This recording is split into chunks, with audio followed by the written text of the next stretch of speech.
Welcome into OutKick the show. I'm your fearless leader, Clay Travis. I hope all of you are having a fantastic Friday, wherever you may be across this great country or this great land. We are, right now, getting ready for the weekend before Halloween. We are sitting 11 days before the midterm. We have got a big college football weekend that is poised to hit.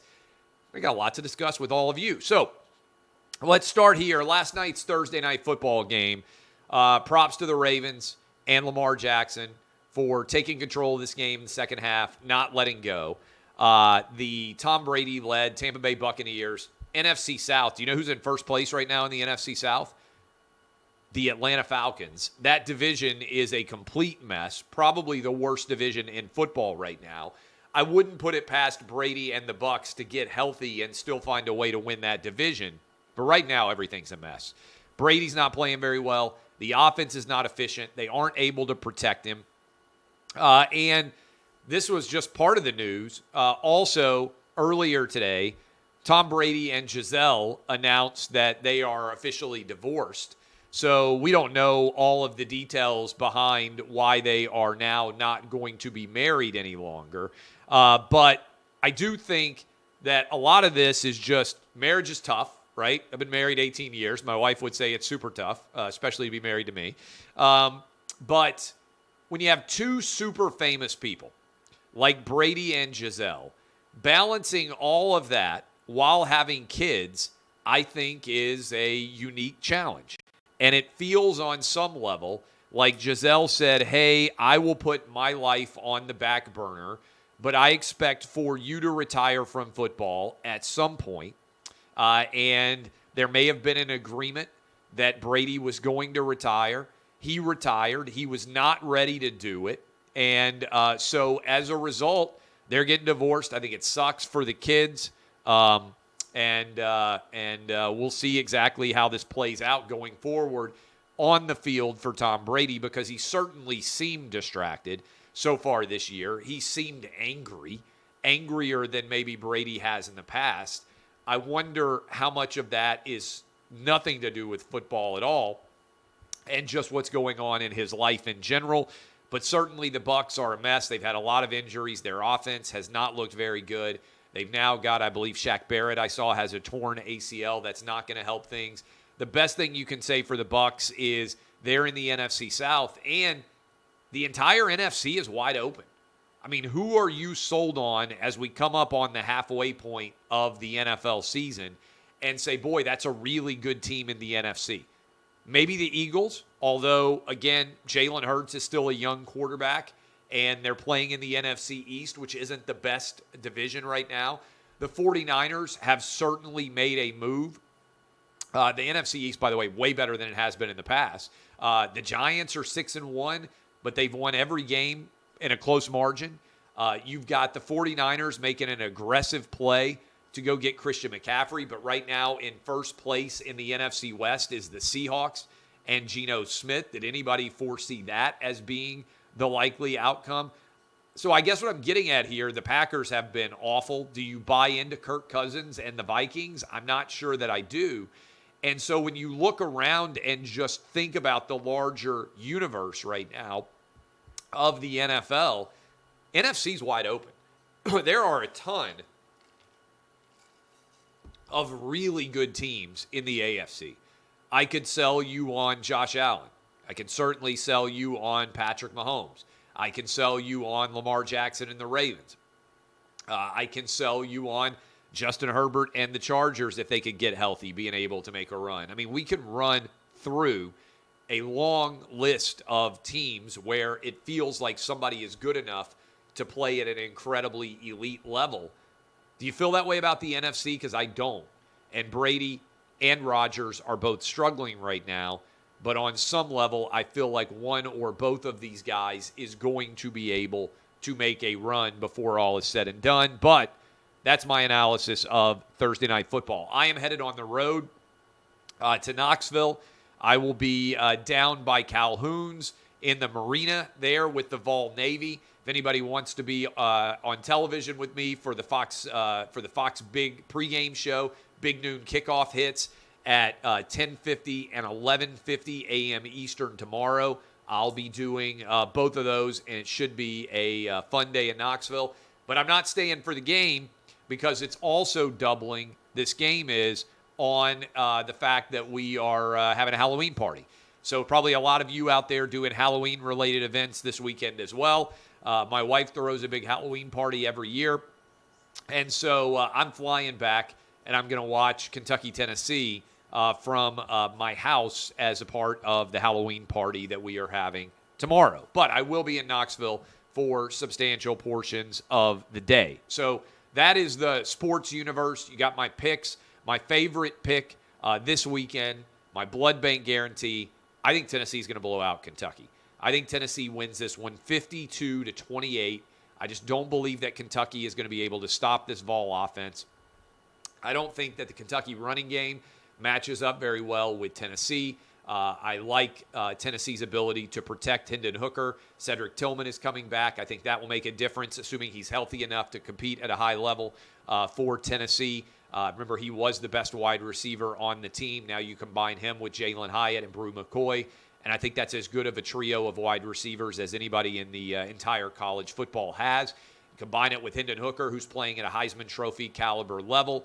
As long as Tennessee executes like they have been, they're not going to lose to Kentucky. I think it'll be an electric Neyland Stadium environment with the team wearing black helmets, black uniforms, Halloween special on the banks of the Tennessee River in Knoxville. I like the Vols to win by 20 or more points there, cover the 11.5 or the 12 in terms of the spread. We've got 10 other picks that are up. You can go check those out. I'll be tweeting them out on Saturday morning. I also will be giving you my picks on the NFL, the OutKick six-pack, which is on fire. I'll put those up on Sunday morning, as I always do on Twitter. Speaking of Twitter, Elon Musk has officially purchased Twitter. Now, you guys know I've been transparent about this. I'm a longtime shareholder of Twitter, so I'm happy to get the $54.20 a share, but I'm far happier, frankly, for what this means for free speech in the United States and for a true marketplace of ideas. I think this is going to be fantastic.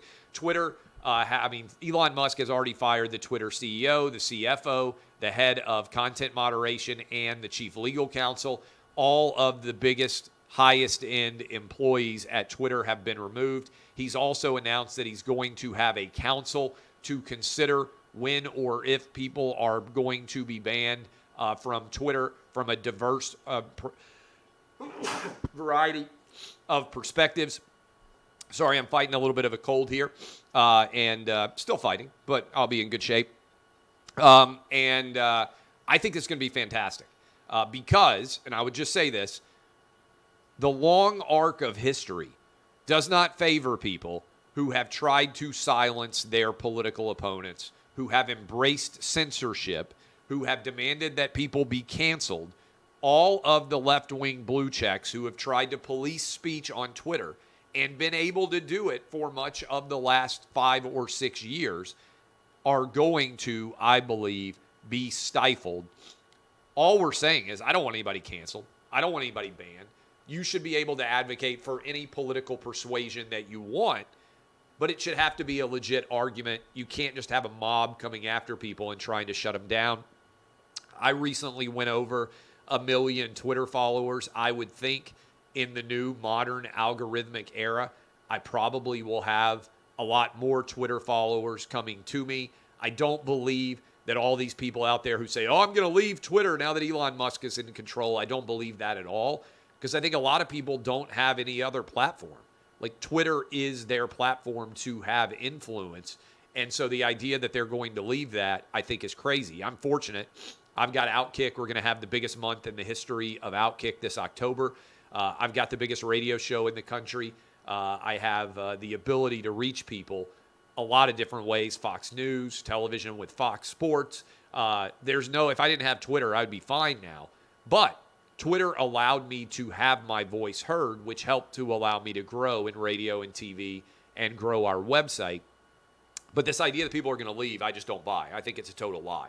Especially, it's like all the people who said, oh, I'm going to go to Canada if Donald Trump wins. Did anybody famous actually move to Canada?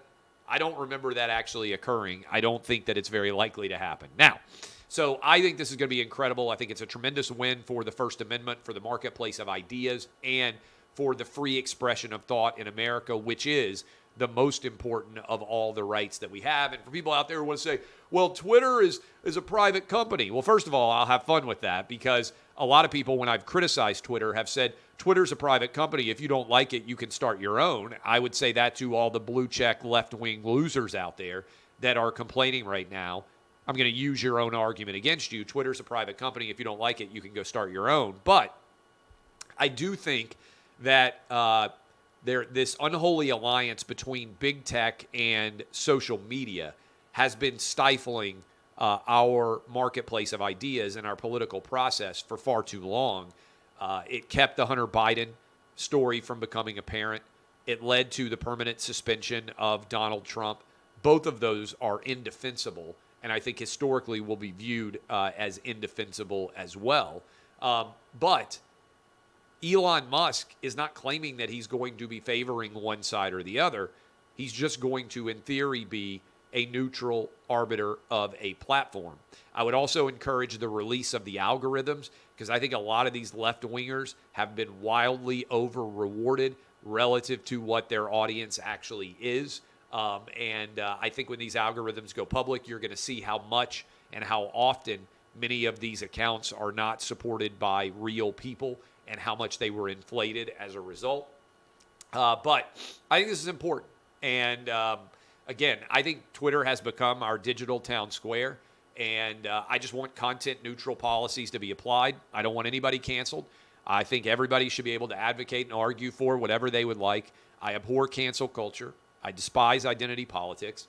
And I think Elon Musk is going to be an important addition to the right side in the long run of history and the free expression of ideas and the marketplace of thought in this country.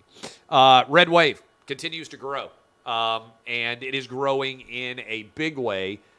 Now, Republicans are favored to flip seats in Georgia, Nevada, and Arizona. Those are right now Democrat seats. I'm going to look with you as we speak at this exact moment in the predicted marketplace, where you can go bet on who's going to win these elections.